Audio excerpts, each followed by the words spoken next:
기도하겠습니다. 사랑과 은혜가 많으신 아버지 하나님, 주님의 은혜에 감사와 찬양을 드립니다.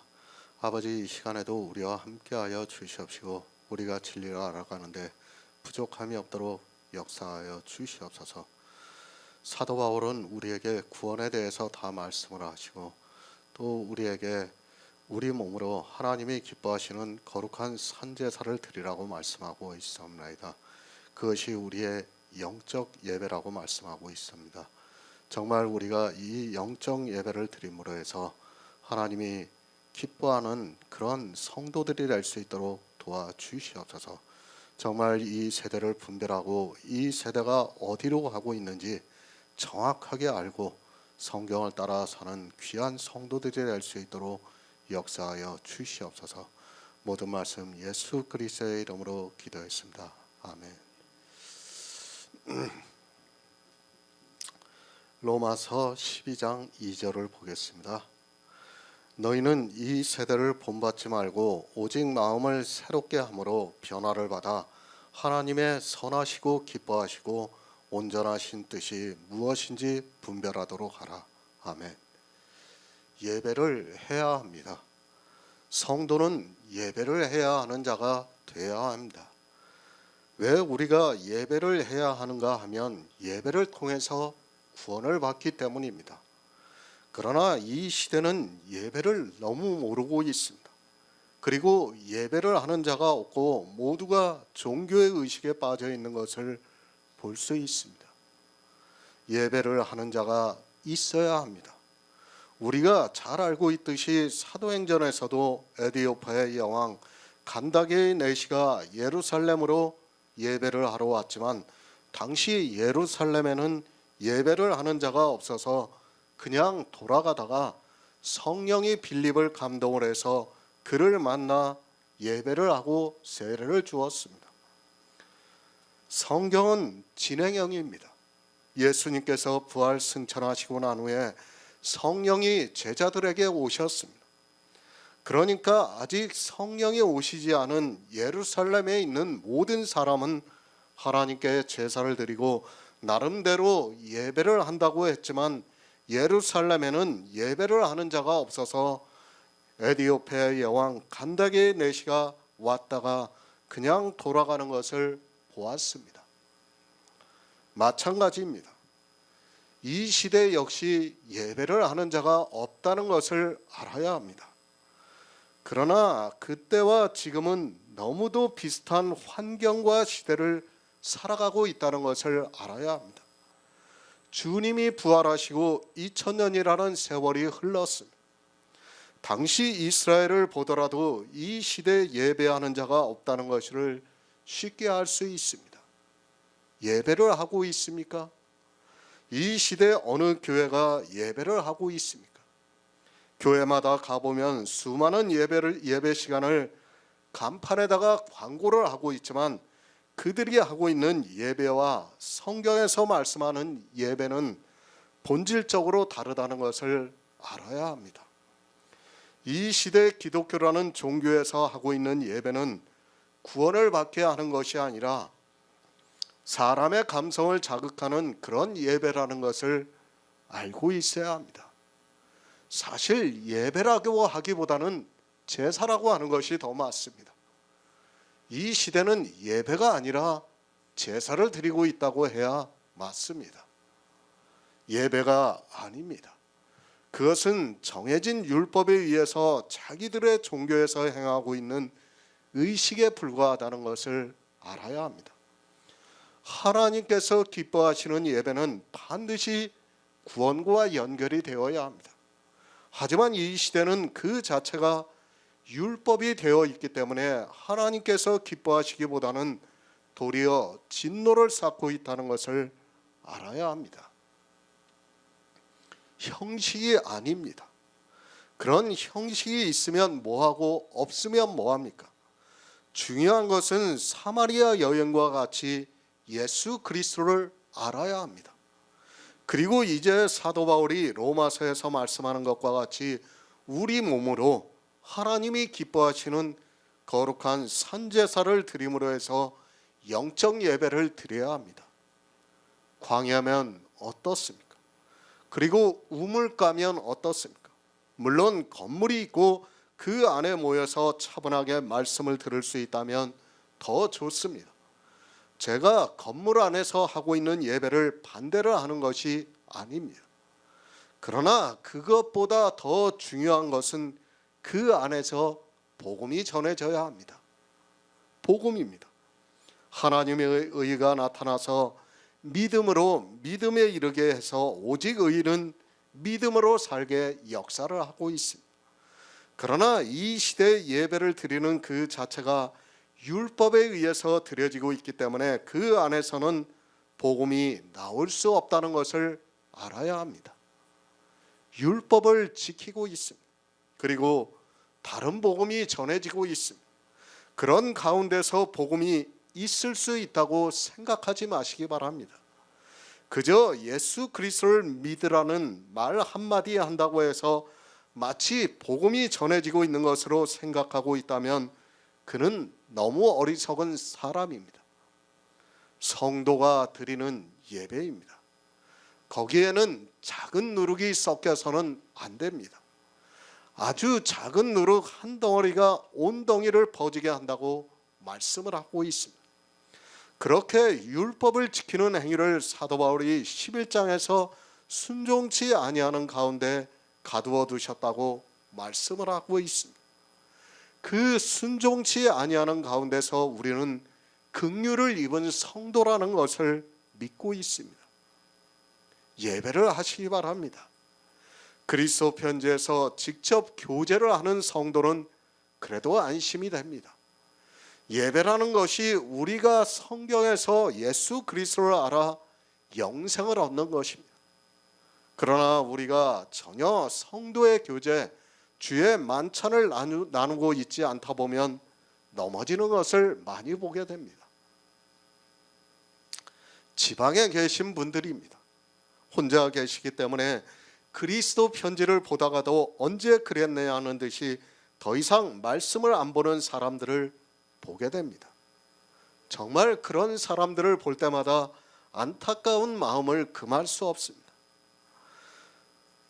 왜 그런 일이 있는가 하면 물론 그들이 예배를 했다고 하지만 그러나 역시 성도가 모여서 교제를 하는 것이 얼마나 중요한가를 알 수 있습니다. 복음이 있습니다. 가능한 모여야 합니다. 왜 성경에서도 모여서 예배를 했는가를 우리가 알아야 합니다. 그리스도 편지를 통해서 문서나 영상이나 음성으로 설교를 듣고 있지만 그것으로는 한계가 있다는 것을 늘 느끼고 있습니다. 혹시 이 말씀을 보는 지방에 계시는 분들은 정말 한 달에 한 번이라도 아니면 두 달에 한 번이라도 그리스도 편지에 오셔서 예배를 했으면 좋겠습니다. 예배를 소홀히 생각하지 마시기 바랍니다. 물론 하나님께서 그 영혼을 붙잡아 주시면 영상과 문서만으로도 구원을 받을 수 있다는 것에 대해서는 의심을 하지 않습니다. 그러나 가능하다면 가끔 한 번이라도 교제를 하는 것이 좋습니다. 왜 그런가 하면 예배를 통해서 구원을 받기 때문입니다. 이 예배도 중요합니다. 그리고 사도 바울은 너희 몸을 하나님이 기뻐하시는 거룩한 산제사로 드리라고 말씀을 하고 있습니다. 지난 시간에 우리 몸을 하나님이 기뻐하시는 거룩한 산제사로 어떻게 드려야 하는가를 말씀을 드렸습니다. 그 결론은 율법을 지키지 않는 것입니다. 그러니까 우리 몸으로 저주를 받는 행위를 해서는 안 된다는 것을 말씀을 드렸습니다. 우리 몸입니다. 성도는 정말 어떤 행위를 할 때 그것이 순종치 아니하는 가운데 있는 것인가를 늘 생각해야 합니다. 내가 하고 있는 행위가 순종치 아니하는 가운데 있는지도 모르고 막연하게 예수 그리스도를 믿는다고 하다가 멸망을 당해서는 절대로 안 됩니다. 영적 예배입니다. 우리는 이 예배를 우리 몸으로 드려야 합니다. 나에게서 율법의 한 모양이라도, 외식의 한 모양이라도 있는가를 늘 생각하시기 바랍니다. 하나님께서는 제사를 즐겨 하시지 않고 번제를 기뻐하시지 않는다는 것을 아시고, 우리 몸으로 하나님이 기뻐하시는 거룩한 산제사를 드리는 성도가 되어야 합니다. 이 제사를 드리지 못하면 구원을 받을 수 없습니다. 공동 번역을 보겠습니다. 여러분은 이 세상을 본받지 말고 마음을 새롭게 하여 새 사람이 되십시오. 그리하여 무엇이 하나님의 뜻인지, 무엇이 선하고 무엇이 그분 마음에 들며 무엇이 완전한 것인지를 분간하도록 하십시오. 우리 몸입니다. 하나님이 기뻐하시는 거룩한 산제사를 드리시기 바랍니다. 그것을 사도 바울은 영적 예배라고 말씀을 하고 있습니다. 순종치 아니하는 것이 무엇인가를 아는 성도만이 이 영적 예배를 드릴 수 있다고 믿고 있고, 이 예배를 우리 몸으로 드려야 구원을 받을 수 있다고 믿고 있습니다. 예수 그리스도를 믿고 있습니까? 그런 그가 자기 몸으로 하나님이 기뻐하시는 거룩한 산제사를 드리지 않으면 어떻게 구원을 받을 수 있습니까? 우리 성도는 반드시 이 제사를 드려야 합니다. 순종치 아니하는 가운데 있는 것이 무엇인가를 알고 있는 성도는 성령의 감동으로 자기 몸으로 하나님이 기뻐하시는 거룩한 산제사를 드리고 있다고 믿고 있습니다. 이 세상입니다. 너희는 이 세대를 본받지 말라고 말씀을 하고 있습니다. 어느 세대를 말씀하고 있습니까? 이 세상을 말씀하고 있습니까? 이런 성경 말씀을 보면 거의 모든 목사들이 교회 밖으로 생각하면서 교회 밖에 있는 사람들과 같이 살지 말라고 말을 하고 있습니다. 성경은 누구에게 하고 있는 말씀입니까? 늘 말씀을 드리지만 성경은 교회 안에 있는 일입니다. 이 세대를 본받지 말라는 말씀은 교회 안에 있는 절대 다수가 율법을 지키고 있다는 것을 말씀을 하고 있고, 그렇게 율법을 지키고 있는 교회를 본받지 말라고 말씀을 하고 있습니다. 우리 몸입니다. 정말 이 세대 기독교인을 본받아서는 절대로 안 됩니다. 다시 말씀드리지만 그들이 하고 있는 모든 행위를 해서는 안 됩니다. 그뿐 아니라 그들의 생각까지도 함께 공유를 해서는 안 된다는 것을 알고 있어야 합니다. 육에 있는 사람의 생각과 영에 있는 사람의 생각은 전혀 다르고, 그들과 우리는 원수가 된다는 것을 알고 있어야 합니다. 육적으로 원수가 아니라는 것입니다. 우리 복음을 가진 성도는 늘 그들을 긍휼히 여기는 마음을 가져야 합니다. 그들은 모르고 그 일을 하기 때문입니다. 우리가 안 것은 우리가 지혜가 있어서가 아니라 하나님이 하고자 하시는 자를 긍휼히 여겨주셔서 우리가 지금 진리 안에서 행할 수 있기 때문입니다. 말씀에 대해서 부딪히면 그들은 우리의 원수가 되지만, 그러나 그들을 긍휼히 여기는 마음을 가져야 합니다. 민수기 32장 13절을 보겠습니다. 구약성경 251쪽입니다. 민수기 32장 13절입니다. 여호와께서 이스라엘에게 진노하사 그들로 40년 동안 광야에 유리하게 하신 고로 여호와의 목전에 악을 행한 그 세대가 필경은 다 소멸하였느니라. 아멘. 신명기 1장 35절을 보겠습니다. 구약성경 261쪽입니다. 신명기 1장 35절입니다. 이 악한 세대 사람들 중에는 내가 그들의 열조에게 주기로 맹세한 좋은 땅을 볼 자가 하나도 없으리라. 아멘. 이 세대입니다. 그것을 예표로 보여주셨습니다. 이 세대가 어떻게 할 것인가를 이스라엘 통해서 광야에서 예표로 보여주셨습니다. 그러나 성경을 보면서도 이스라엘은 그렇게 했어도 자기들은 하나님을 아주 잘 믿고 있다고 생각하고 있습니다. 여호와의 목전에서 악을 행한 세대입니다. 어느 세대가 그렇게 했습니까? 애굽에서 인도하여 내신 이스라엘만 그렇게 했습니까? 성경에서 이스라엘이 그렇게 했으면 이 시대 역시 여호와의 목전에서 악을 행하고 있다는 것을 깨달아야 합니다. 만약에 이 시대는 악을 행하지 않을 것 같으면 우리는 이 성경을 보아야 아무 의미가 없습니다. 성경을 왜 봅니까? 이스라엘이 그렇게 했으면 우리 역시 그렇게 하고 있다는 것을 알아야 합니다.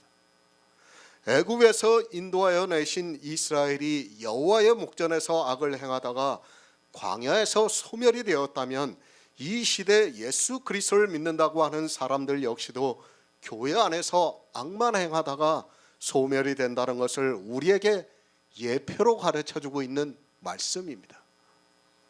예표입니다. 그들이 여호와의 목전에서 악을 행했습니다. 그리고 가나안에 몇 명이 들어갔는가를 생각하시기 바랍니다. 그것이 이 시대 그대로 되고 있다는 것을 알아야 합니다. 그러니까 광야라는 교회에서 60만 명이 악만 행하다가 소멸이 되고 단 2명이 가나안에 들어갔다면 이 시대 역시 그렇다는 것을 깨달으면서 성경을 보아야 합니다. 이스라엘만 악을 행했습니까? 이 시대 기독교인들은 악을 행하지 않고 있습니까? 우리가 복음을 깨닫고 나니까 그들이 하고 있는 모든 행위는 다 악이라는 것을 알고 있지만 그들은 자기들이 악을 행한다는 것을 꿈에도 생각하지 않고 있습니다. 실상은 광야에 있던 이스라엘보다 더 악을 행하고 있으면서도 깨닫지를 못하고 있습니다. 이 세대입니다. 어느 세대입니까? 이제까지 성경에 있었던 이스라엘을 본받지 말라고 말씀을 하고 있습니다. 세대라고 할 때는 어느 한 세대를 말씀할 수도 있습니다. 그러나 인류 전체를 한 세대라고도 말씀을 하고 있습니다. 이 세대는 이제까지 율법을 지키고 있는 모든 세대를 말씀하고 있습니다. 악을 행하지 마시기 바랍니다. 악이 무엇이라는 것을 계속해서 말씀을 드렸습니다. 우리에게는 선한 것이 없기 때문에 원치 아니하는 악만 행하고 있습니다. 사도 바울이 로마서 7장에서 그것을 말씀하고 있습니다. 그러나 사람들은 교회 안에만 들어오면 그것이 선한 것인지 악한 것인지를 모르고 있습니다. 왜 그런가 하면 사람의 이성을 따라 성경을 보고 있기 때문입니다. 악을 아시기 바랍니다. 세상의 이성을 가지고 성경을 보면서 악이 무엇인가를 알려고 하지 마시기 바랍니다. 가장 악한 자가 누군가 하면 은혜를 주셨는데 그 은혜를 은혜되지 못하게 하고 있는 사람이 악한 자입니다. 예수 그리스도께서 율법을 완전케 하시게 하시고 우리에게 율법의 의를 주셨는데 율법을 지킴으로 해서 그 의가 사라지게 하는 것이 가장 악한 세대라는 말씀입니다. 이 세대입니다. 그들은 항상 악하다는 것을 알아야 합니다. 내 이성을 가지고 이야기를 하지 마시기 바랍니다. 성경에서 어떻게 말씀하고 있는가를 아시기 바랍니다. 성경에서 사람의 생각이 항상 악하다고 말씀을 하고 있으면 지금 이 시대 기독교인들이 하고 있는 모든 행위도 항상 악하다는 것을 알고 있어야 합니다. 어느 일부의 사람의 악한 것이 아닙니다. 이스라엘이 광야에 나와서 어느 일부의 사람이 악을 행했습니까? 그것이 아니라 거의 모든 사람이 악을 행했다는 것을 아시기 바랍니다. 이 시대 역시 어느 일부의 사람이 아니라 교회 안에 있는 거의 모든 사람이 항상 악을 행하고 있습니다. 왜 악을 행했습니까?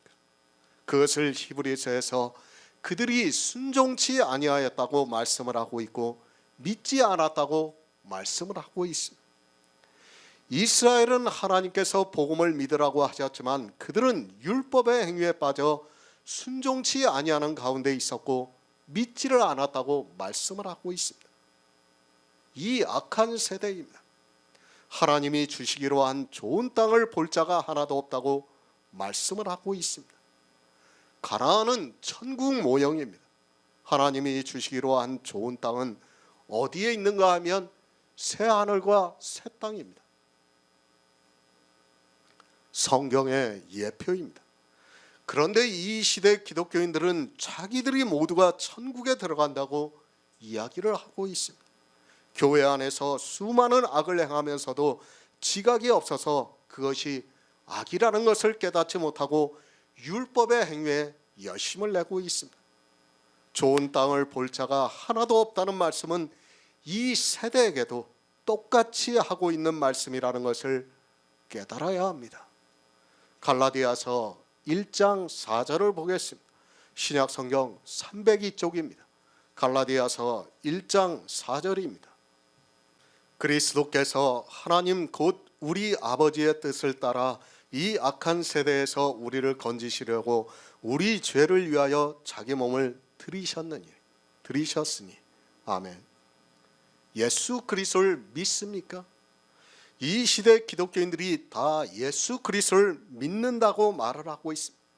그러나 예수 그리스도께서 왜 우리를 위하여 자기 몸을 들이셨는가를 전혀 모르고 있습니다. 이 악한 세대에서 건지시려고 우리 죄를 위하여 자기 몸을 들이셨다고 말씀을 하고 있습니다. 이 악한 세대입니다. 어느 악한 세대입니까? 세상의 악한 세대가 아니라 교회 안에 있는 모든 사람이 율법을 지키고 있기 때문에 그것을 보고 이 악한 세대라고 말씀을 하고 있습니다. 복음입니다. 그런데 사도 바울이 복음을 전한 갈라디아에 있는 교회에 유대로부터 온 거짓 형제가 와서 할례라는 율법을 지키게 했습니다. 그 할례를 행하는 것이 악한 일이라는 것을 말씀을 하고 있습니다. 할례입니다. 그것은 온 율법을 대표하는 율법입니다. 유대인과 같이 율법을 지키는 악한 세대에서 우리를 건지시려고 예수 그리스도께서 우리 죄를 위하여 자기 몸을 들이셨다고 말씀을 하고 있습니다. 그런데 갈라디아에 있는 교회에 있는 사람들이 사도 바울이 전한 복음에서 속히 떠나 다른 복음인 할례를 받고 있는 것을 보고 말씀을 하고 있습니다. 복음입니다. 예수 그리스도께서 이루신 구속의 일입니다. 주님이 이 세상에 오셔서 율법을 완전케 하심으로 내가 믿음으로 그 율법을 지킨 그리스도의 영이 내 안에 거하심으로 율법을 지킨 자가 되었다는 말씀입니다. 사도 바울은 이 복음을 갈라디아에 있는 교회에 전파를 했습니다. 그리고 그들이 듣고 믿었다고 말씀을 하고 있습니다. 다른 복음입니다. 유대로부터 온 거짓 형제가 할례를 받게 했습니다. 그러니까 율법을 지키게 했다는 말씀입니다. 율법을 지키게 함으로 해서 순종치 아니하는 가운데 있게 되었습니다. 그렇게 순종치 아니하는 가운데 있는 것을 악한 세대라고 지금 말씀을 하고 있는 겁니다. 악한 세대입니다. 율법을 지키는 이스라엘은 악한 세대입니다. 이 세대를 본받지 말라고 말씀을 하고 있지만 이 시대 기독교는 정통이나 이단이나 할 것 없이 모두가 율법을 지키고 있습니다. 사도 바울이 11장까지 율법에 대해서 계속 말씀한 거예요. 그리고 그렇게 율법을 지키고 있는 세대를 악한 세대라고 말씀을 하고 있는 거예요. 12장에 와서. 그런데 이 악한 세대가 어느 세대인가를 성경의 문자를 보고 깨닫지를 못하고 있어요. 아니, 성경의 문자를 보면 어떻게 됩니까? 마치 세상이 악한 것과 같이 보이게 되어 있어요. 그리고 목사들은 세상을 따라가지 말라고 설교를 하고 있습니다. 지금 사도 바울은 그 말씀을 하는 거 아니라 교회 안에 순종치 아니하는 가운데 있는 그 악한 세대를 본받지 말라고 우리에게 말씀을 하고 있는 겁니다.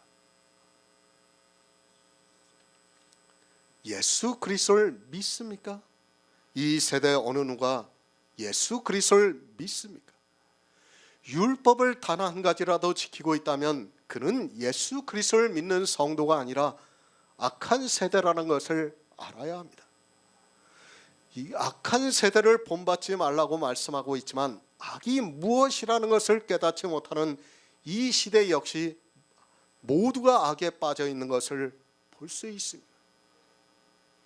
이 세대를 본받지 마시기 바랍니다. 그대로 따라하지 말라는 사전적인 뜻이 있습니다. 이 악한 세대를 따라하지 말라고 하고 있지만 이 시대는 모두가 율법주의에 빠져 있습니다.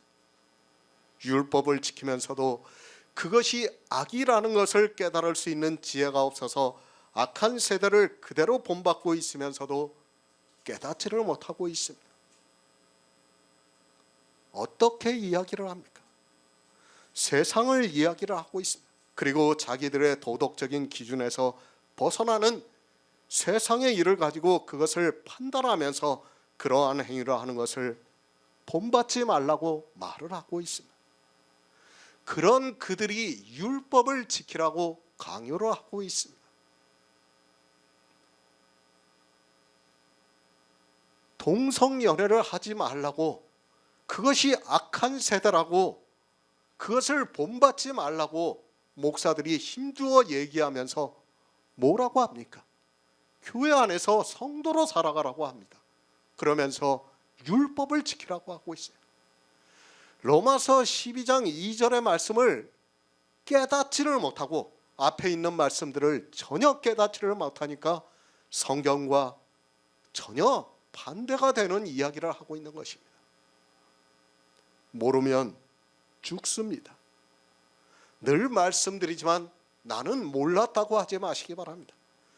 주님이 오셨을 때 그때는 이미 늦습니다.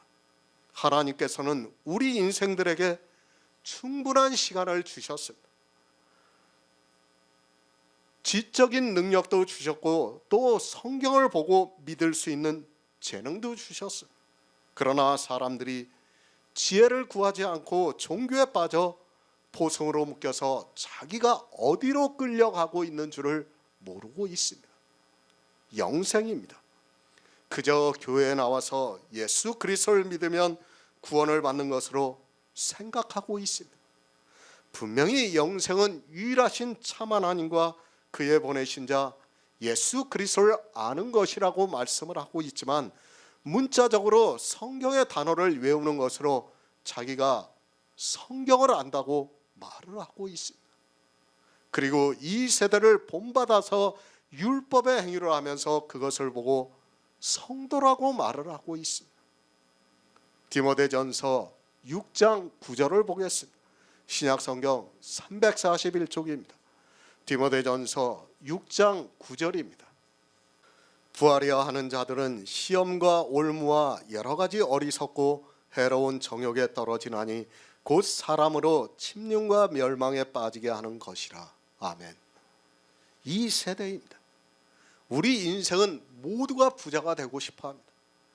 왜 성경에서 바알을 말씀하고 있고 이스라엘을 통해서 예표로 바알을 섬기는 것을 성경에 기록하셨는가를 알아야 하는데 이 세대는 자기들이 진짜 바알의 우상을 섬기지 않는 것으로 자기들과는 아무 상관이 없는 것으로 생각하고 있습니다. 모든 부하려 하는 것은 바알에게서 왔다는 것을 알아야 합니다. 부하려 하는 자입니다. 이 세대는 다 부자가 되고 싶어 합니다. 재물로도 부자가 되고 싶어 하고 있고 율법의 의로도 부자가 되고 싶어 합니다. 세상에서 부자가 되는 것을 싫어하는 사람이 누가 있겠습니까? 부자가 되기 싫다고 하는 사람이 있다면 그는 거짓말하고 있는 사람입니다. 교회 안에 있는 사람입니다. 그 사람들이 부자가 되고 싶어 합니다. 무엇으로 부자가 되고 싶어 하는가 하면 성도라는 말을 듣고 싶어서 율법의 의로 부자가 되고 싶어 합니다. 그것이 이 세대에도 그대로 나타나고 있는 것을 볼 수 있습니다. 이 시대 기독교인들이 얼마나 부자가 되고 싶어 합니까? 그들은 부자가 되기 위해서 이스라엘의 바리새인 못지않게 율법을 잘 지키고 있습니다. 그리고 그들이 하는 모든 행위가 다 외식으로 나타나고 있어요. 그 외식이 세상 사람들이 볼 때 어떻게 보입니까? 이중적으로 보여요. 말과 행동이 달라요. 그러니까 세상 사람들이 비판을 하는 겁니다. 그것이 이 세대입니다. 우리 성도는 부자가 되려고 하지 않습니다. 왜 부자가 되려고 하지 않는가 하면 이미 부자가 되었습니다. 우리가 천국에 갈 수 있는 부요함을 예수 그리스도를 믿음으로 말미암아 다 얻었기 때문에 이제 더 이상 필요한 것이 없습니다. 그러나 교회 안에서 그 믿음으로 얻는 비밀을 모르는 사람은 악한 세대를 따라 부자가 되려고 율법을 지키고 있습니다. 멸망을 당합니다. 부자가 되려고 하는 사람은 다 멸망을 당한다는 것을 알아야 합니다. 하나님께서는 우리에게 모든 것을 다 주셨는데 이 세대는 모두가 악에 빠져 그것을 믿지 못하고 율법을 지키고 있습니다. 이 세대입니다. 그것을 주님께서 비유로 말씀을 하셨습니다. 한 부자와 거지 나사로의 비유입니다. 이 세대에 있는 모든 사람을 대표해서 한 부자라고 말씀하고 있지만 성경을 보면서도 도무지 무슨 말씀인가를 깨닫지 못하고 더욱 부자가 되기 위해서 율법을 잘 지키고 있습니다. 이 세대를 본받지 마시기 바랍니다. 이 세대가 어떻게 했습니까? 이스라엘을 보아도 율법을 지켰고 또 이방의 교회사를 보더라도 모두가 율법을 지켰습니다. 이단이나 정통이나 할 것 없이 모두가 율법을 지키는 일에는 동일하게 했다는 것을 알고 있어야 합니다. 지금도 보시기 바랍니다. 하나님을 믿는다고 하는 모든 종파입니다. 그들이 교리적으로는 약간의 차이가 있을 수 있습니다. 그러나 단 한 가지 동일하게 하고 있는 것이 있다면 율법을 지키는 일입니다. 그렇죠? 뭐 신천지니 하나님의 교회니 여호와 증인이니 교리적으로는 좀 다 다를 수 있어요. 그러나 뭐가 동일합니까? 율법을 지키는 것은 다 동일해요. 정통의 교회나 이단이나 할 것 없이 다 동일하다는 거예요. 사도 바울이 이런 세대를 본받지 말라고 우리에게 지금 말씀을 하고 있습니다. 시편 51편 10절을 보겠습니다. 구약성경 839쪽입니다. 시편 51편 10절입니다. 하나님이여 내 속에 정한 마음을 창조하시고 내 안에 정직한 영을 새롭게 하소서. 아멘. 이 세대를 본받지 마시기 바랍니다. 사도 바울이 율법주의에 빠지는 것을 계속해서 경계로 말씀하고 있습니다. 그리고 이제 우리에게 마음을 새롭게 함으로 변화를 받으라고 말씀을 하고 있습니다. 그러니까 이 세대를 본받지 않으려면 어떻게 해야 하는가 하면 우리가 마음을 새롭게 하여 변화를 받아야 한다는 것을 사도 바울이 말씀하고 있는 겁니다. 새롭다.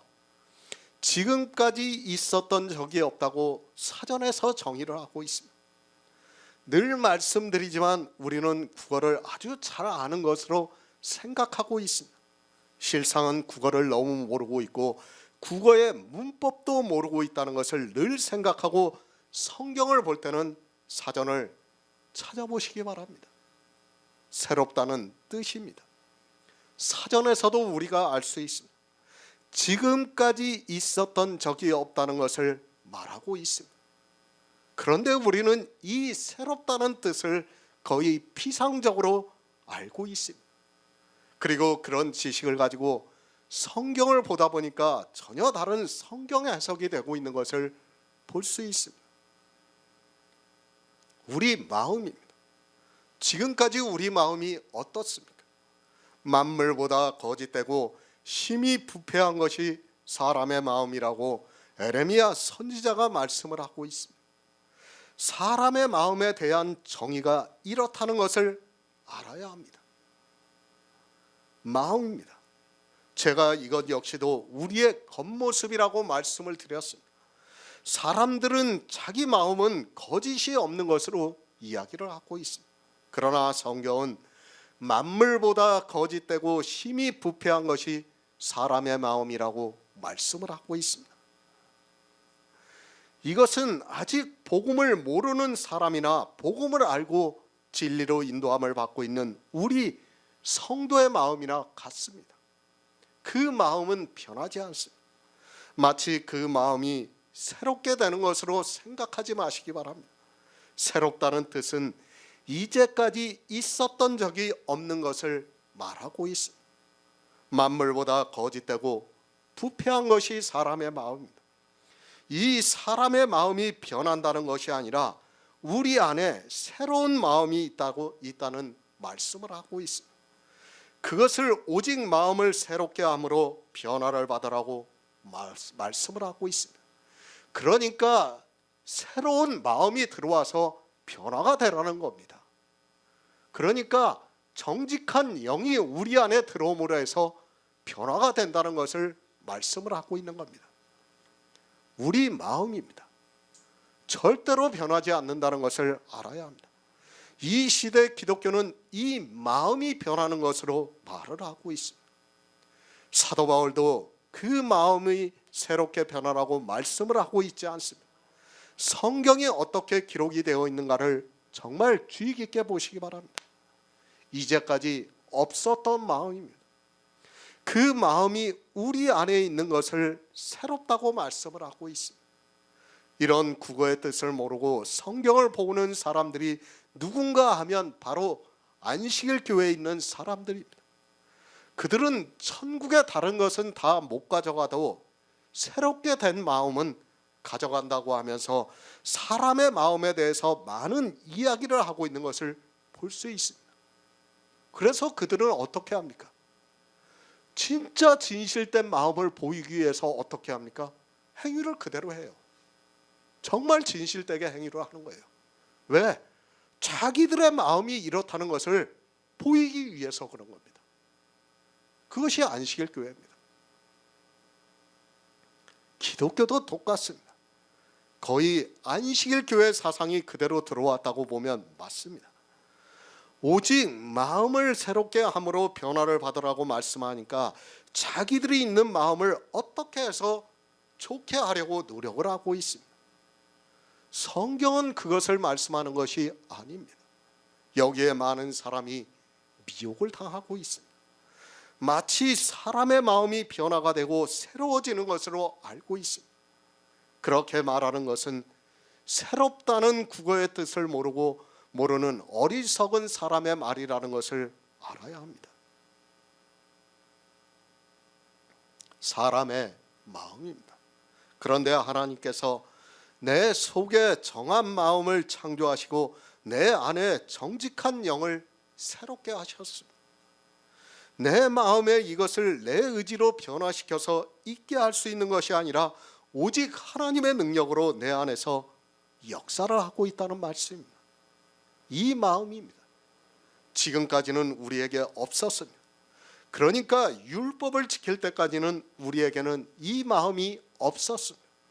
그러나 하나님께서 우리 속에 정한 마음을 창조하시고 우리 안에 정직한 영을 주셨다고 말씀을 하고 있습니다. 이것을 신약에 와서는 성령을 보내주셨다고 말씀을 하고 있습니다. 이 세대입니다. 우리는 원래 이 세대에 속해 있습니다. 우리 육신은 이 세대를 살아가고 있습니다. 그래서 우리 마음은, 그러니까 우리 육신이 가지고 있는 마음은 만물보다 거짓되고 심히 부패하여 있습니다. 우리 인생의 마음은 이것에서 변하지 않는다는 것을 알아야 합니다. 그런데 이 마음을 변하게 하려고 하는 사람들이 교회 안에 너무 많이 있습니다. 바로 아시기 바랍니다. 우리는 육과 영이 있습니다. 그러나 육에 속한 모든 것은 죽을 때까지 죄와 악과 그리고 거짓과 부패만 있다는 것을 알아야 합니다. 우리가 구원을 받는 성도라 해도 역시 마찬가지입니다. 성령이 오셔서 내 안에서 감동을 하지 않으면 우리는 언제든지 그렇게 될 수밖에 없는 존재라는 것을 알고 있어야 합니다. 마음이 아닙니다.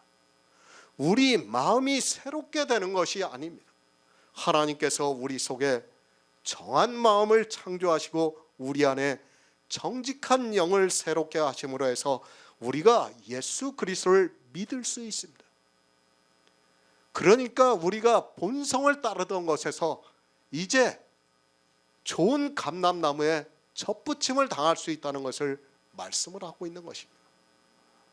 성령이 오셔야 합니다.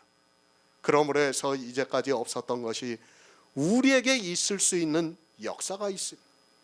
이렇게 성령이 오심으로 해서 우리 안에 새롭게 되고 변화를 받아서 하나님의 선하시고 기뻐하시고 온전한 뜻이 무엇인가를 우리가 분별할 수 있다는 말씀입니다.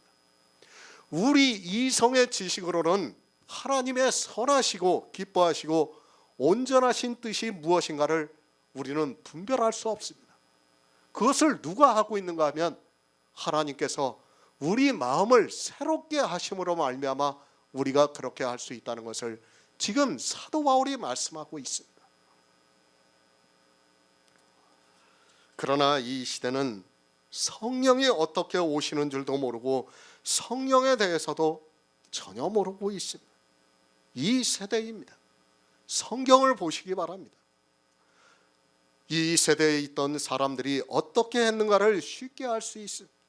그러나 성경을 보면서도 이 세대가 어떻게 되었다는 것을 전혀 모르고 있습니다.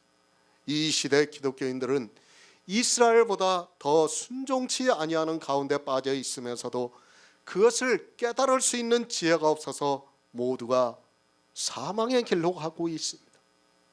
디도서 3장 5절을 보겠습니다. 신약성경 349쪽입니다. 디도서 3장 5절입니다. 우리를 구원하시되 우리의 행한 바 의로운 행위로 말미암지 아니하고 오직 그의 긍휼하심을 쫓아 중생의 씻음과 성령의 새롭게 하심으로 하셨나니. 아멘. 새롭게 하심으로 변화를 받으라고 말씀을 하고 있습니다. 변화, 사물의 모양이나 성질이 바뀌어 달라지는 것을 말하고 있습니다. 우리 마음을 새롭게 함으로 변화를 받으라고 말씀을 하고 있습니다. 그러니까 하나님이 우리 안에 정직한 영을 창조하심으로 말미암아 우리 마음이 이제까지 있던 것에서 변화가 된다는 것을 말씀을 하고 있습니다.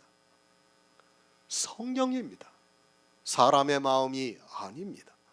우리 안에 성령이 오심으로 만물보다 거짓되고 심히 부패한 마음인 우리로 하나님을 믿을 수 있게 역사를 하고 있습니다. 그러니까 성령이 오심으로 해서 하나님이 선하시고 기뻐하시고 온전한 뜻이 무엇인가를 분별할 수 있다는 말씀입니다. 사람의 마음이 아닙니다. 그 마음으로는 우리는 하나님의 선하시고 기뻐하시고 온전한 뜻이 무엇인지 분별할 수 없어서 순종치 아니하는 가운데 갇힐 수밖에 없습니다.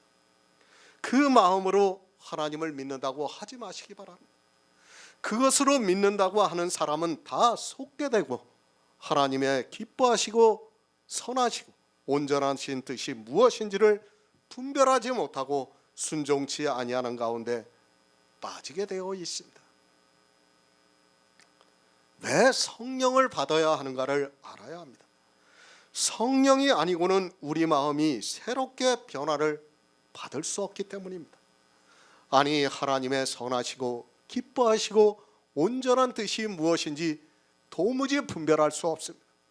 그렇기 때문에 성경은 성령을 받으라고 말씀하고 있지만 이 시대는 성령에 대해서 전혀 모르고 있는 것을 볼 수 있습니다. 우리 마음입니다. 우리 스스로 새롭게 할 수 있습니까? 그런 생각하지 마시기 바랍니다. 만물보다 거짓되고 심히 부패한 것이 사람의 마음인데 그것을 어떻게 스스로 새롭게 할 수 있습니까? 안 되기 때문에 하나님께서 우리에게 성령을 보내주셔서 역사를 하고 있습니다. 성령을 알아야 합니다. 그리고 반드시 우리 안에 성령이 오셔야 마음이 새롭게 변화를 받아 하나님의 선하시고 기뻐하시고 온전한 뜻이 무엇인지 분별할 수 있다는 말씀입니다. 이 시대 기독교인들은 모두가 성령을 받았다고 착각 속에 살아가고 있습니다. 심지어는 성령을 매주 받아야 하는 것으로 말을 하고 있는 무지한 목사들이 대형교회 목사라는 것을 알아야 합니다. 수만 명, 수십만 명이 되는 교회 목사들이 그런 말을 하고 있고 그 안에 있는 모든 사람들이 그 말에 미혹을 당해서 자기들이 성령을 받은 것으로 착각하고 있습니다. 성령을 받았습니까?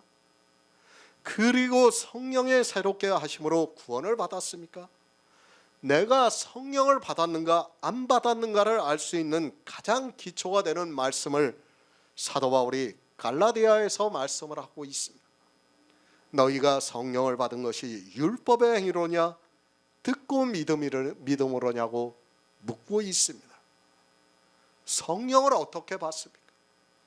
복음을 듣고 믿음으로 성령을 받습니다. 그러면 율법의 행위를 하면 어떻게 됩니까? 그 사람은 절대로 성령을 받을 수 없다는 것을 말씀하고 있습니다. 그렇지 않습니까? 우리가 신약에 와서 바리새인들을 봤지만 그들이 성령을 받았습니까? 율법을 지키고 있는 바리새인들은 어느 누구도 성령을 받지를 못했습니다. 교회 안에서 율법의 행위를 하면서 성령을 받았다고 하는 사람이 있다면 그는 자기 스스로에게 거대한 종교에 의해서 속고 있는 사람입니다. 성령이 오셔야 합니다. 오직 마음을 새롭게 함으로 변화를 받아 하나님의 선하시고 기뻐하시고 온전하신 뜻이 무엇인지 분별하려면 우리 인생에 가지고 있는 마음으로는 안 되고 반드시 성령이 오셔야 합니다. 그런데 이 시대는 율법을 지키고 있는 그들이 성령을 받았다고 하고 있고 심지어는 이 성령을 매일 받아야 한다고 말을 하고 있습니다. 무지합니다. 성경의 문자를 아는 것으로 자기들에게 성령이 오신 것으로 생각하고 있습니다. 전혀 마음을 새롭게 함으로 변화를 받지 않고 본성을 따라 율법을 지키면서도 자기들이 무엇을 하고 있는지 모르고 교회 안에서 사망의 길로 가고 있습니다. 성령이 오셔야 합니다. 그런 성도만이 하나님이 선하시고 기뻐하시고 온전한 뜻이 무엇인지 분별할 수 있습니다. 이 시대는 성령이 오시지 않아서 세대를 그대로 본받아서 율법의 행위를 하고 있습니다. 율법을 지키고 있는 그들이 세상 사람들을 보면서 자기들이 세상 사람과 같이 행동을 하지 않는 것으로 마치 마음을 새롭게 하여 변화를 받은 것으로 생각하고 있습니다. 성경입니다. 교회 안에 있는 일입니다. 누구에게 하고 있는 말씀인가를 앞에 있는 말씀이 풀어지면 알 수 있습니다. 교회 안에 있지만 순종치 아니하는 가운데 가두어 두셨다가 이제 긍휼을 베풀어 주셔서 입고 있는 성도들에게 하고 있는 말씀이라는 것을 깨달아야 합니다. 시편 34편 8절을 보겠습니다. 구약성경 825쪽입니다.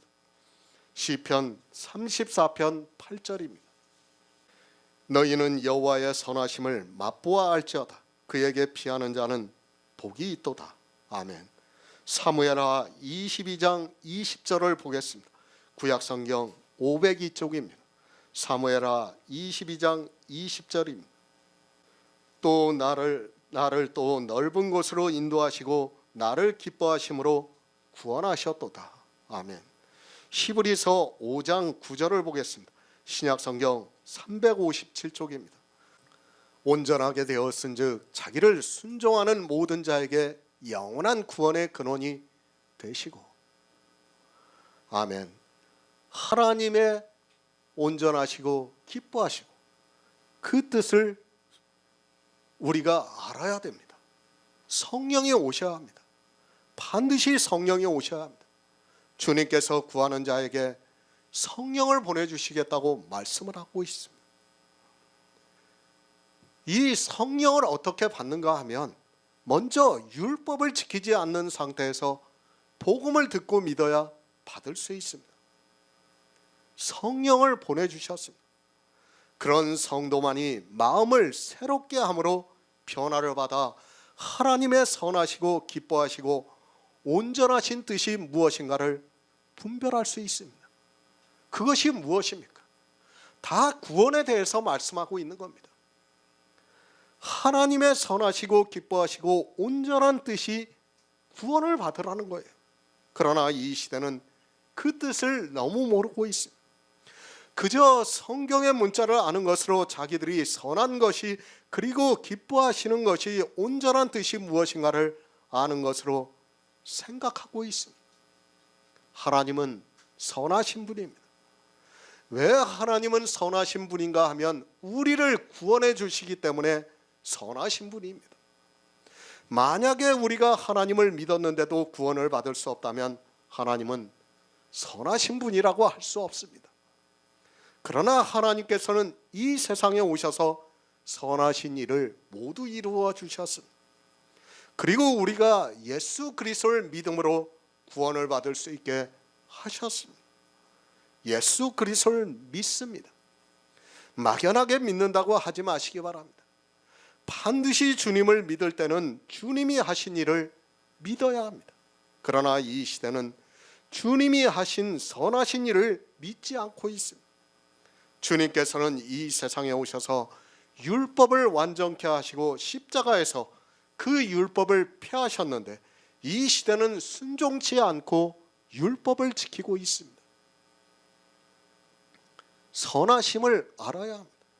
그것을 시편에서는 하나님의 선하심을 맛보아 알라고 말씀을 하고 있습니다.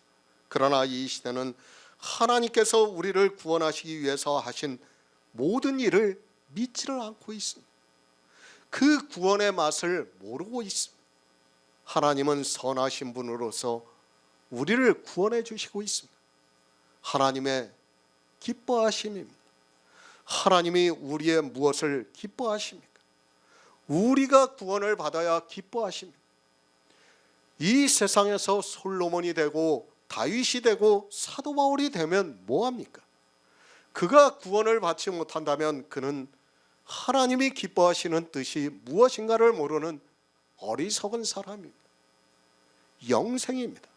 우리 성도가 하나님의 아들들이 되는 것을 기뻐하시고 있습니다. 그 기뻐하시는 뜻이 바로 우리가 구원을 받는 일입니다.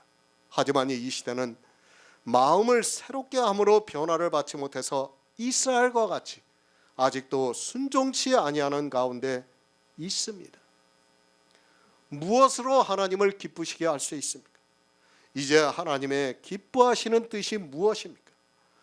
우리가 이 세상에서 성도로 살아가는 것입니까? 이 세상의 이치를 생각해 보면 쉽게 알 수 있습니다. 아버지에게 사랑하는 아들이 있습니다. 아버지는 그 아들이 자기보다 더 오래 살기를 바라고 있습니다. 그런데 그가 유명한 사람이 되었다 해도 먼저 죽는다면 그는 아버지를 슬프게 한 사람입니다. 스티브 잡스입니다. 그가 50대 중반에 죽었습니다. 그를 양부가 얼마나 정성스럽게 길렀습니까? 그 양부들이 바라는 것이 무엇이겠습니까? 스티브 잡스가 벌어놓은 재산을 바라고 있습니까? 그것이 아니라 스티브 잡스가 살아있는 것을 가장 기뻐했다는 것을 알아야 합니다. 세상의 부모도 그럴진데 하나님께서 어떠하시겠습니까? 우리가 아무리 잘 되면 뭐합니까? 그렇죠. 자식이 죽으면 부모는 가슴에다 묻게 되어 있어요. 정말 이거는 부모가 돼서 그 자식을 잃어본 사람만이 알 수 있습니다. 하나님의 마음도 같아요. 우리가 죽지를 않기를 바라는 거예요. 그게 기뻐하시는 거예요. 조금 잘하고 잘못하고 그건 아무 의미가 없어요.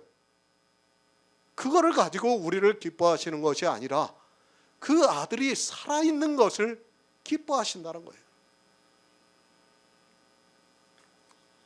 그런데 사람들은 그 뜻을 모르고 있습니다.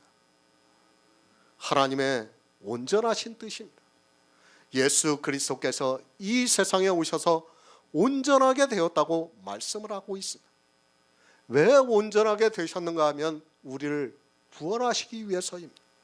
성경을 보는 사람들이 너무 모르고 있습니다. 왜 자기들은 구원을 받았다고 철석같이 믿고 있습니다.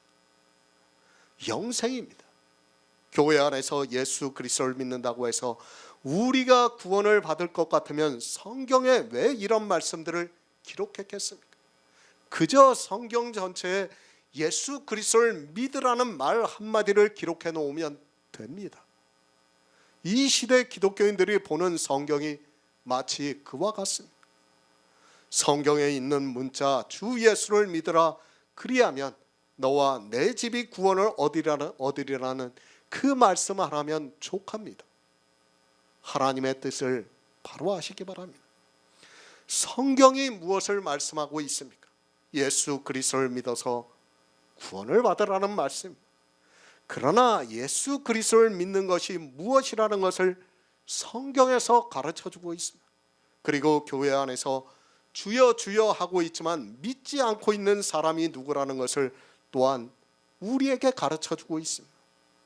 요한복음 6장 40절을 보겠습니다. 신약성경 154쪽입니다. 요한복음 6장 40절입니다. 내 아버지의 뜻은 아들을 보고 믿는 자마다 영생을 얻는 이것이니 마지막 날에 이를 다시 살리리라 하시니라. 아멘. 성령이 오셔야 합니다. 그런 성도만이 마음이 새롭게 변화를 받아 하나님의 선하시고 기뻐하시고 온전한 뜻이 무엇인지 분별할 수 있습니다. 그런 성도만이 예수 그리스도를 믿을 수 있다는 말씀이에요. 아버지의 뜻입니다. 성경을 본 사람은 다 알고 있는 말씀입니다. 주님께서 내 아버지의 뜻은 아들을 보고 믿는 자마다 영생을 얻는 이것이니 마지막 날에 이를 다시 살리리라고 말씀을 하고 있습니다. 교회 안에 있는 사람들이 이 뜻을 모르고 있는 사람이 있습니까? 다 알고 있다고 하면서 예수 그리스도를 믿는다고 말을 하고 있습니다. 아들을 보고 믿어야 합니다. 아들을 어떻게 보아야 합니까? 성경에 있는 문자로 예수 그리스도라는 단어를 아는 것으로 아들을 보고 믿는다고 할 수 있습니까? 그것은 아들을 보고 믿는 것이 아닙니다. 반드시 우리는 아들을 보고 믿어야 합니다. 그 아들이 어디에 있습니까? 성경입니다.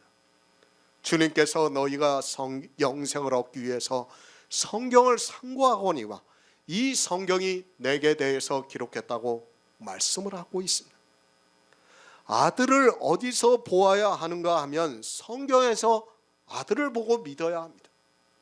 성경의 문자를 아는 것으로 보았다고 하지 마시기 바랍니다. 로마서 11장에서 어떻게 말씀하고 있습니까? 이스라엘에게 보지 못할 눈과 듣지 못할 귀를 주셨다고 말씀을 하면서 저희 밥상이 올무와 덫과 거치는 것과 봉이 되게 해달라고 말씀을 하고 있습니다. 이스라엘이 보지 못하는 것을 이 시대 기독교인들이 보고 있다고 생각합니까? 이스라엘이 소경이 되어서 율법을 문자 그대로 지키던 것과 같이 이 시대 역시 문자 그대로 지키고 있습니다. 예수 그리스도를 믿습니까? 반드시 성경에서 아들을 보고 믿어야 합니다. 어느 성경을 말씀하고 있습니까? 물론 신약 성경도 마찬가지지만 예수님께서 말씀하실 때는 구약 성경만 있던 때입니다. 이 시대 기독교인들이 구약 성경에서 예수 그리스도를 보고 있습니까? 자기 나름대로는 보고 있다고 말합니다. 겨우 몇 가지 보고 있는 것을 가지고 보고 있다고 말을 하고 있습니다. 만약에 성경에서 1만 가지가 기록이 되어 있다면 몇 가지 보는 것으로 아들을 보고 있다고 말할 수 있습니까? 그는 아들을 보고 믿는 자라고 말할 수 없습니다. 물론 우리가 성경에서 1만 가지를 다 볼 수 있는 것은 아닙니다. 그래도 최소한이라는 것은 있습니다. 그래도 우리가 구원을 받으려면 최소한 어느 정도는 보아야 합니다. 겨우 몇 가지를 보고 있는 사람은 구원을 받을 수 없습니다. 이 시대 기독교인들의 눈은 감겨져 있습니다. 그들은 성막에 대해서 전혀 모르고 있고 율법에 대해서도 전혀 모르고 있습니다. 아들을 보시기 바랍니다. 성경에서 아들을 보고 믿어야 예수 그리스도를 믿는다고 말할 수 있습니다. 그 기초가 되는 것이 성막입니다. 성전은 저의 육체라고 말씀을 하고 있습니다. 그런데 이제까지 성막론을 쓴 책에 대해서 수도 없이 많이 나왔지만 어느 누가 성막에서 예수 그리스도를 보고 있습니까? 아무도 없습니다. 예수 그리스도를 보는 사람이 없습니다. 가장 기초가 되는 성막에서부터 아들을 못 보고 있는데 그가 어떻게 예수 그리스도를 믿을 수 있습니까? 성경에서 우리가 반드시 알아야 하는 것이 있습니다. 그것 중에 하나도 성막입니다. 왜 성막을 알아야 하는가 하면 그것은 저의 육체이기 때문입니다. 예수 그리스도의 육체입니다. 성경에서 그 육체도 모르면서 어떻게 구원을 받을 수 있습니까? 하나님의 뜻은 아들을 보고 믿는 자마다 영생을 얻게 하시는 것인데 아들의 육체가 성막인데 그 성막에서 아들이 안 보이면 그가 어떻게 구원을 받을 수 있겠습니까? 성막에서 아들을 전혀 못 보고 있는 그들이 천국에 간다고 객기를 부르고 있는 것을 볼 수 있습니다. 하나님의 뜻입니다. 그 뜻도 모르고 있습니다. 아니 문자적으로 성경을 알면 뭐합니까? 아들을 보고 믿어야 하는데 아들의 육체라고 하는 성막에 대해서도 전혀 모르고 있습니다. 그들은 아버지의 선하시고 기뻐하시고 온전하신 뜻이 무엇인지를 분별하지 못하는 사람들입니다. 성경의 문자입니까? 성막의 그림과 모형을 보았습니까? 그런 것은 아무 의미가 없습니다. 성막을 보고 그 안에서 예수 그리스도가 안 보이고 있다면 그는 아버지의 뜻을 모르고 있는 어리석은 사람입니다. 구원을 받을 수 없다는 말씀. 그런데 아무것도 모르는 그들이 예수 그리스도를 믿는다고 큰 소리를 치고 있는 것을 볼 수 있습니다. 믿는 것이 아닙니다. 하나님께서는 우리가 예수 그리스도를 믿어서 영생을 얻기를 원하시고 있지만 사람들은 성경을 보면서도 그 아들에 관하여 성경에 미리 약속하신 것을 전혀 깨닫지를 못하고 있습니다. 아들을 보아야 믿을 수 있는데 아들이 안 보이니까 믿을 수가 없습니다. 고린도전서 2장 12에서 13절을 보겠습니다. 신약성경 265쪽입니다. 고린도전서 2장 12에서 13절입니다. 우리가 세상의 영을 받지 아니하고 오직 하나님께로 온 영을 받았으니 이는 우리로 하여금 하나님께서 우리에게 은혜로 주신 것들을 알게 하려 하심이라. 우리가 이것을 말하거니와 사람의 지혜에 가르친 말로 아니하고 오직 성령의 가르치신 것으로 하니 신령한 일은 신령한 것으로 분별하느니라. 육에 속한 사람은 하나님의 성령의 일을 받지 아니하나니 저희에게는 미련하게 보임이요 또 깨닫지도 못하나니 이런 일은 영적으로야 분별함이니라. 아멘. 분별하시기 바랍니다. 하나님의 선하시고 온전하시고 기뻐하시고 온전하신 뜻이 무엇인지 분별하시기 바랍니다. 사도 바울은 우리에게 분별하라고 말씀하고 있습니다. 사도 바울은 지금 계속해서 우리가 구원을 받는 문제에 대해서 말씀을 하고 있습니다. 교회 안에 있으면서도 자기가 어디에 있는가를 분별하지 못하면 그는 사망에 이를 수밖에 없습니다. 하나님의 뜻입니다. 그것을 분별하지 못하는 사람은 구원을 받을 수 없습니다. 그러나 이 시대는 모두가 종교에 빠져 하나님의 뜻이 무엇인가를 전혀 분별하지 못하고 있습니다. 그러니까 영생을 얻게 하시는 하나님의 뜻이 무엇인가를 사도 바울이 우리에게 분별을 하라고 말씀하고 있습니다. 세상의 영입니다. 그리고 하나님의 영입니다. 세상의 영이라고 말씀을 하니까 세상 사람들을 말씀하는 것으로 생각하지 마시기 바랍니다. 다시 말씀을 드리지만 성경은 교회 안에 있는 사람들이 보고 있습니다. 그리고 고린도전서는 고린도 교회에 있는 성도들에게 보내는 편지라는 것을 알고 있어야 합니다. 그때도 그렇고 지금도 역시 성경은 교회 안에 있는 사람들이 보고 있습니다. 누구에게 하고 있는 말씀입니까? 교회 안에 세상의 영을 가지고 있는 사람이 있고 하나님의 영을 받고 있는 사람이 있다는 것을 말씀을 하고 있습니다. 하지만 교회 안에 있는 사람들이 세상의 영이 무엇인가를 모르고 있습니다. 아니, 세상 사람들에게 하고 있는 말씀으로 거의 모두가 그렇게 생각하고 있습니다. 세상입니다. 늘 말씀을 드리지만 이 세상은 율법주의입니다. 우리가 살아가고 있는 이 태양계 자체가 법에 의해서 운행이 되고 있다는 것을 알아야 합니다. 그 법의 균형이 깨지는 순간 우리가 살아가고 있는 이 지구는 흔적도 없이 사라지게 된다는 것을 알고 있어야 합니다. 세상의 영입니다. 공자와 논어를 이야기하는 것이 아닙니다. 갈라디아에서 율법을 지키는 것을 가지고 세상 초등학문 아래 있다고 말씀을 하고 있습니다. 그러니까 교회 안에서 율법을 지키고 있는 모든 사람은 하나님의 영이 아니라 세상의 영을 받은 사람입니다. 세상의 영은 법을 지키는 것이고 우리 성도는 하나님의 영을 받아서 이제 더 이상 율법을 지키지 않고 있습니다. 자기를 분별하시기 바랍니다. 성경을 보면서도 자기가 무슨 영을 받았는지를 모른다면 그는 정말로 어리석은 사람입니다. 그 어리석음으로 해서 살이 자기 간을 뚫고 들어와도 그것을 깨달을 수 있는 지혜가 없다고 잠언에서 말씀하고 있지만 율법을 지키면서 도리어 하나님의 영을 받았다고 주장하고 있습니다. 나를 알아야 합니다. 내가 지금 어떤 상태에 있는가를 성경을 보면서 알아야 합니다.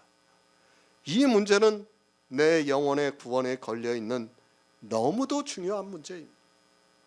그러나 사람들은 지금 자기가 어디에 있는지를 모르고 있고 자기가 받은 영이 무엇인가를 모르고 있습니다.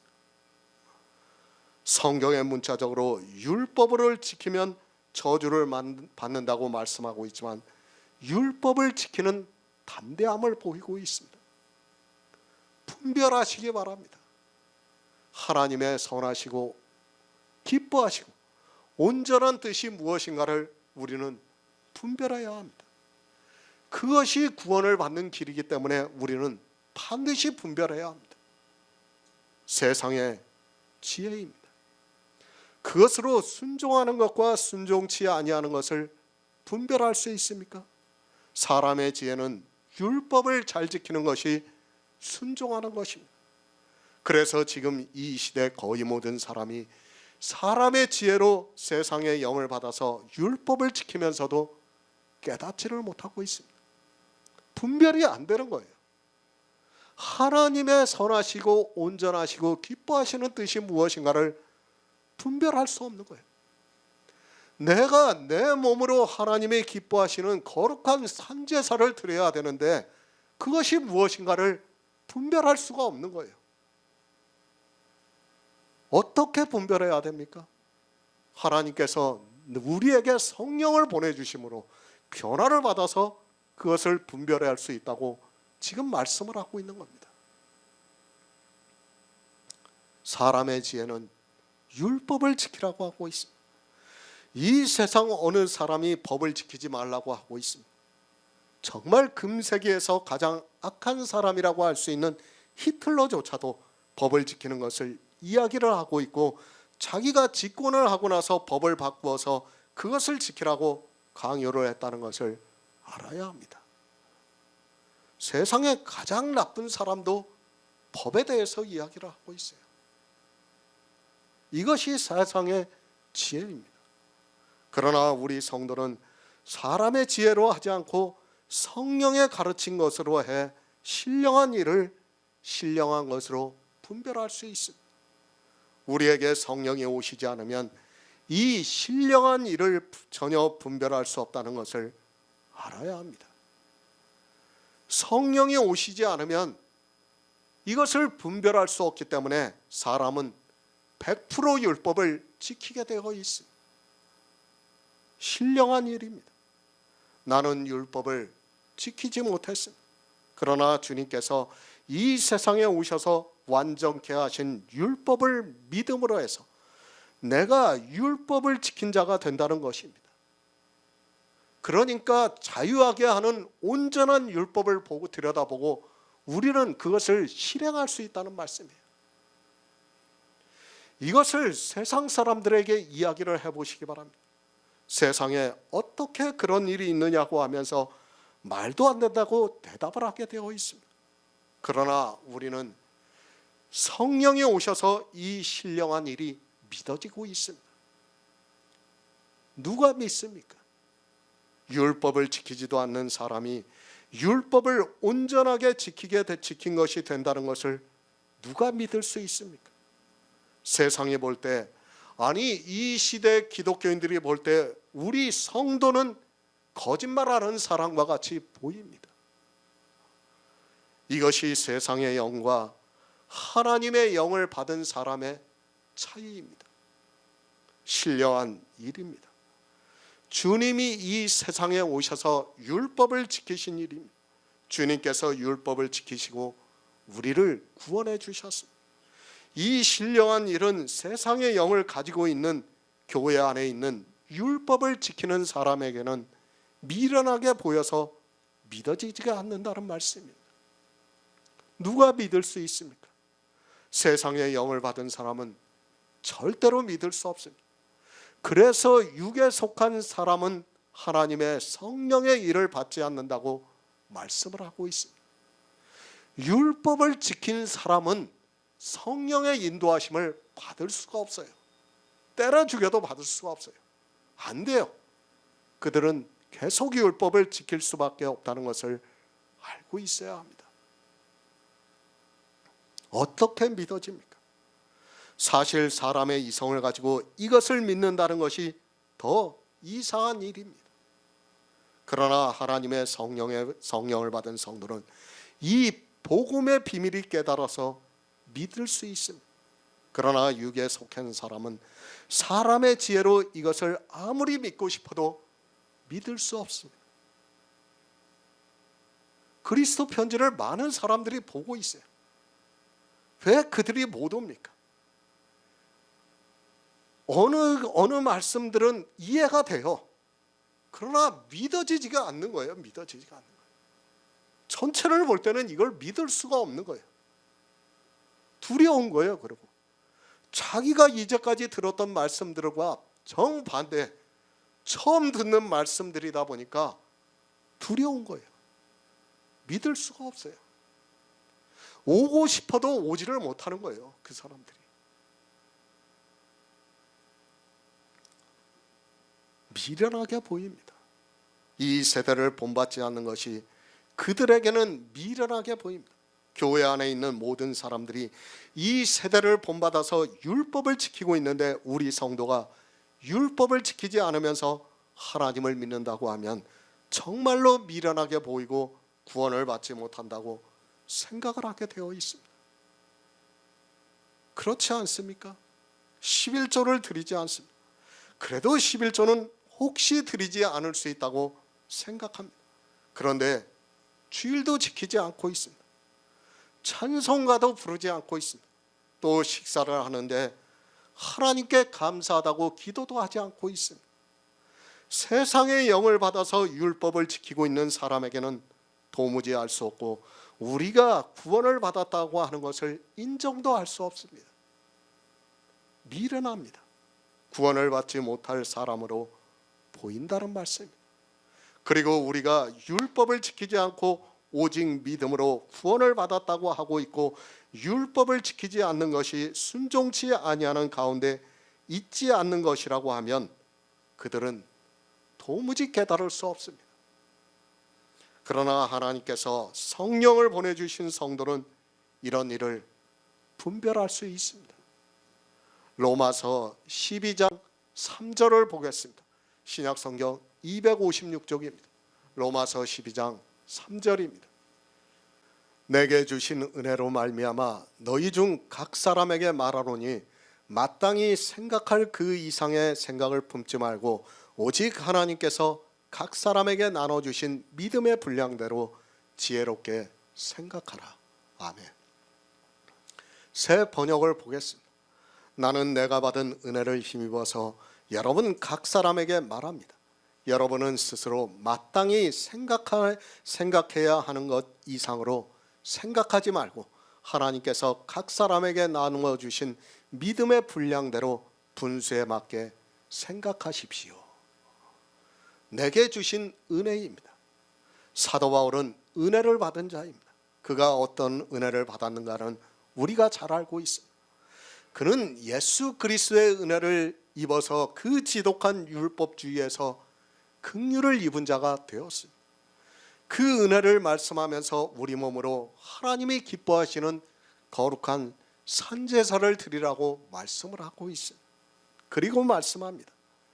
이 세대를 본받지 말라고 말씀합니다. 왜 이 세대를 본받지 말라고 하는가 하면 그들이 모두가 율법을 지키고 있기 때문에 이 세대를 본받으면 사망에 이른다는 것을 말씀을 하고 있습니다. 오직 마음을 새롭게 함으로 변화를 받아 하나님의 기뻐하시고 선하시고 온전하신 뜻이 무엇인지 분별하도록 하라고 말씀을 하고 있습니다. 성령이 오심으로 해서 우리가 그것을 분별해서 예수 그리스도를 믿을 수 있다고 말씀을 하고 있습니다. 무엇에 대해서 말씀합니까? 이제까지 사도 바울은 율법을 지키는 것이 악한 일이고 순종치 아니하는 일이라고 말씀을 하고 있고 이것이 이 세대 사람들이 하고 있는 일이라고 말씀을 하고 있습니다. 이제까지 율법의 문제가 다 정리가 되고 나니까 사람들에게 심각한 문제가 생겼습니다. 그것을 말씀하고 있습니다. 우리 성도는 아무것도 할 것이 없습니다. 이 세대 복음을 전하면 참으로 안타까운 일을 보게 됩니다. 성경에서 복음을 바로 전하고 나면 성도들이 해야 할 일이 하나도 없습니다. 그러다 보니까 심각하게 허무주의에 빠지고 있는 것을 볼 수 있습니다. 복음을 다 알고 이제까지 오신 성도들은 그렇지가 않아요. 그런데 이것을 어느 정도 그냥 대충 본 사람들은 허무주의에 빠지게 되어 있어요. 그렇습니다. 복음을 듣고 나면 그러면 우리가 아무것도 하지 말고 살아가야 하는 데 대해서 심각한 문제가 있습니다. 사도 바울이 이제 12장에서 그것에 대해서 말씀하고 있습니다. 사도 바울이 먼저 내게 주신 은혜로 말미암아 너희 중에 각 사람에게 말한다고 말씀하고 있습니다. 사도 바울이 받은 은혜입니다. 그것을 11장에서 말씀하고 있습니다. 내가 이방인의 사도인 만큼 내 직분을 영광스럽게 여긴다고 말씀을 하고 있습니다.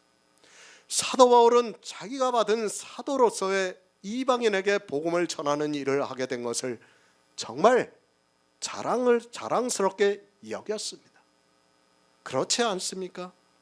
우리의 직분이 얼마나 자랑스럽습니까? 이 세대는 모두가 다른 복음을 전하고 있습니다. 그런데 우리는 복음을 전하고 있습니다. 여러분에게 이 복음을 주신 것을 자랑스럽게 생각하시기 바랍니다. 거짓을 전하고 있는 그들도 자기 직분을 자랑스럽게 생각하는데 우리는 참을 전하고 있습니다. 은사입니다. 우리는 각각의 은사가 있습니다. 하나님께서는 우리 각자에게 은사를 주셨습니다. 사도 바울이 이제 은사에 대해서 말씀을 하고 있습니다. 그러니까 이 세대를 본받지 말고 오직 마음을 새롭게 함으로 변화를 받아 하나님의 선하시고 기뻐하시고 온전하신 뜻이 무엇인지를 분별한 성도가 교회 안에서 어떻게 살아가야 하는가를 말씀을 하고 있습니다. 그러면서 이제 은사에 대해서 말씀을 하고 있습니다. 복음을 전하니까 어떻게 합니까? 모든 사람이 가르치려고만 합니다. 아니, 교회 안에서 직분에 대해서 차별을 두고 생각하고 있는 사람들이 있습니다. 이제 사도 바울이 그것에 대해서 말씀하고 있습니다. 너희 중에 각 사람에게 말하노니 마땅히 생각할 그 이상의 생각을 품지 말라고 말씀을 하고 있습니다. 고린도전서 4장 1절을 보겠습니다. 신약성경 266쪽입니다. 고린도전서 4장 1절입니다. 사람이 마땅히 우리를 그리스도의 일꾼이요 하나님의 비밀을 맡은 자로 여길지어다. 아멘. 우리 몸을 하나님이 기뻐하시는 거룩한 산제사로 드리고 있습니다. 그리고 이제 이 세대를 본받지 않고 오직 마음을 새롭게 함으로 변화를 받아 하나님의 선하시고 기뻐하시고 온전하신 뜻이 무엇인가를 분별을 하고 있습니다. 그런 성도는 이제 그리스도의 일꾼이 되어서 하나님의 비밀을 맡은 자로서 이 세상을 살아가고 있습니다. 그리스도의 일꾼입니다. 이제 이 모든 복음의 비밀을 알았으면 그리스도의 일꾼으로서 이 세상을 살아가야 합니다. 그런데 자기를 망각하는 사람들이 있습니다. 우리는 그리스도의 일꾼이고 그 이상을 생각해서는 안 됩니다. 그 이상을 생각하지 말라는 말씀을 잘 이해하시기 바랍니다. 그리스도의 일꾼으로 살면 됩니다. 그리스도의 일꾼은 뭡니까? 그리스도만 전하면 돼요. 다른 거 전하지 마시고 다른 일 하려고 하지 마시기 바랍니다. 그런데 자기가 생각하는 더 좋은 것이 있습니다. 그리스도의 일꾼 그 이상을 생각하지 말아야 하는데 자기가 하고 싶은 일이 있습니다. 그러나 교회도 사람이 모여 있는 곳이다 보니까 그리스도의 일꾼임을 망각하고 그 이상을 생각하는 사람들이 있습니다. 지금 교회가 왜 이렇게 됐다고 생각합니까? 초대교회부터 이렇게 된 것이 아니에요. 한 사람이 그 이상을 생각하다 보니까 하나가 생겨나고 또 한 사람이 그 이상을 생각하다 보니까 하나가 생겨나고 그것이 하나 점점 쌓이다 보니까 이 시대 교회가 이렇게 된 거예요. 그리스도의 일꾼으로 살았다면 이 시대 교회가 이렇게 되지 않아요. 마땅히 생각할 그 이상을 품지 않았다면 교회는 이렇게 되지 않았습니다. 그 이상을 생각했기 때문입니다. 뭡니까? 제가 단적으로 한 가지만 얘기해도 찬양이에요. 얼마나 좋습니까? 찬양을 부르는 게 너무 좋은 거예요. 그냥 그리스도의 일꾼으로 살았으면 좋았는데 찬양을 불러보니까 너무 좋은 거예요. 그 이상을 생각한 거예요. 그러다 보니까 교회 안에 그것이 쌓이고 쌓여서 이제는 어느 누구도 버릴 수 없게 된 겁니다. 저는 정말 그렇습니다. 이 시대에 하나님께서 은혜를 주셔서 이 성경을 풀 수 있게 하시고 복음을 전하게 하시고 있습니다. 제가 마땅히 해야 할 일이라고 생각하고 있습니다. 그러나 이 일에 대해서 그 이상을 생각하고 싶지 않습니다. 제가 전하는 것 이상의 생각을 한 번도 해본 적이 없습니다. 딱 거기까지입니다. 우리는 그리스도의 일꾼입니다. 그가 어떤 일을 하든지 복음의 비밀을 맡은 자로서 이 세상을 살아가고 있습니다. 정말 그 이상을 생각하지 마시기 바랍니다. 하나님께서 각자에게 주신 대로 살아가면 됩니다. 나에게 은사를 주셨으면 그 은사를 가지고 살아가면 됩니다. 왜 그 이상을 생각하다가 도리어 그것으로 망하는 자의 길로 가려고 합니까? 영생입니다. 내가 이 일을 해도 영생을 받고 저 일을 해도 영생을 받습니다. 영의 일을 아는 성도는 마땅히 그 이상을 생각하지 않습니다. 그저 내게 주신 처지와 형편을 보면서 복음의 비밀을 맡은 자로서 그리스도의 일꾼으로 살아가고 있습니다. 내가 어떤 일을 한다 해도 우리가 받을 수 있는 것은 영생입니다. 그렇지 않습니까? 내가 이를 더해서 더 많은 것을 받을 수 있다면 그 이상을 생각할 수 있습니다. 그러나 성경에 기록이 되어 있는 믿음의 선진들도 영생을 얻었고 우리 역시 영생을 얻었습니다. 아니, 가르치는 자도 영생을 얻었고 그것을 듣고 믿는 자도 영생을 얻었습니다. 늘 말씀드리지만 우리는 그 이상을 받을 수 있는 것이 아닙니다. 제가 받는 것과 여러분이 받는 것이 다릅니까? 똑같아요. 똑같아요. 조금도 다르지 않다는 것을 우리는 알고 있어야 합니다. 일입니다. 우리에게 은사를 주셨습니다. 우리는 그 받은 은사대로 이 세상을 살다가 구원을 받으면 됩니다. 일을 하지 않는 것도 문제가 되겠지만 또 그 이상을 생각하는 것 역시 문제가 됩니다. 왜 사도 바울이 이 말씀을 하고 있는가 하면 사람들은 교회 안에만 들어오면 그 이상을 생각하고 있기 때문에 지금 사도 바울이 이 말씀을 하고 있는 겁니다. 정말 복음을 전하는 것 그 이상, 이제 사도 바울이 은사에 대해서 말씀을 합니다. 그 이상을 생각하지 마시기 바랍니다. 마태복음 20장 1에서 2절을 보겠습니다. 신약성경 33쪽입니다. 마태복음 20장 1에서 2절입니다. 천국은 마치 품꾼을 얻어 포도원에 들여보내려고 이른 아침에 나간 집주인과 같으니 저가 하루 한 데나리온씩 품꾼들과 약속하여 포도원에 들여보내고. 아멘. 한 데나리온입니다. 주님이 우리 인생 모두에게 약속하신 것은 한 데나리온입니다. 내가 일을 더 많이 해서 더 많은 데나리온을 받을 수 있다면 당연히 그렇게 생각해야 합니다. 아니, 내 생각에 저 일을 더 하면 더 많은 데나리온을 받을 수 있어서 그렇다고 하면 그 일을 해야 하겠지만 주님이 우리에게 약속하신 것은 모두가 받은 한 데나리온입니다. 비유로 가르쳐주고 있습니다.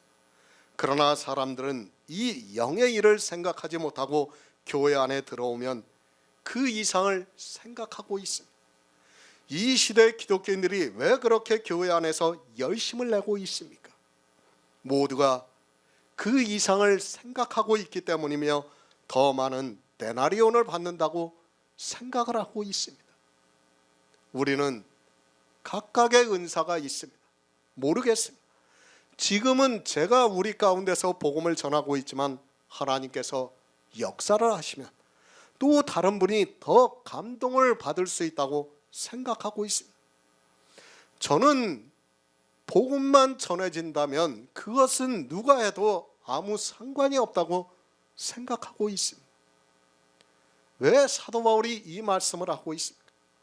늘 사람이 모이는 교회 안에서 그 이상을 생각하고 있는 사람이 있기 때문입니다.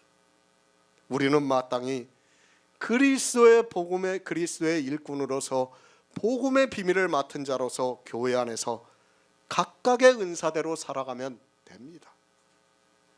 그리고 우리가 바라는 것은 그 일이 아니라 영생이라는 것을 늘 기억하고 있어야 합니다.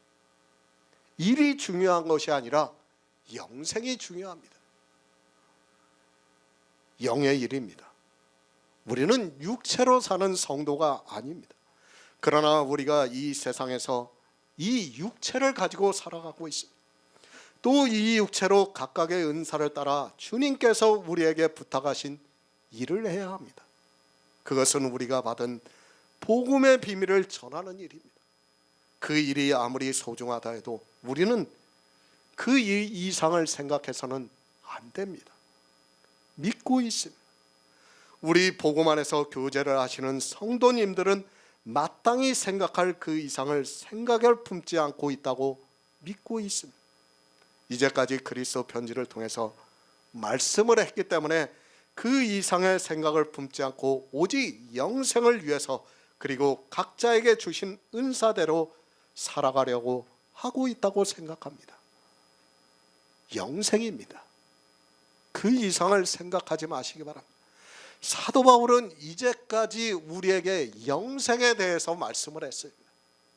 그리고 너희가 영생을 받는 것 이상을 생각하지 말라고 우리에게 말씀을 하는 거예요. 그리고 이제 은사에 대해서 말씀을 하는 겁니다. 이 세상에서 사도면 뭐하고 목사면 뭐하고 또 그 이상의 대우를 받으면 뭐합니까? 아니, 가르치는 자면 뭐하고 가르침을 받는 자면 뭐합니까? 그거는 아무 의미가 없어요. 구원만 받으면 돼요. 우리는 내가 하나님의 일꾼으로 아주 작은 일이라도 할 수 있으면 그것으로 감사하면서 살아가면서 주님께서는 우리에게 한 데나리온을 주실 것이라고 믿고 있습니다. 성도는 믿음의 분량대로 지혜롭게 생각한다고 믿고 있습니다.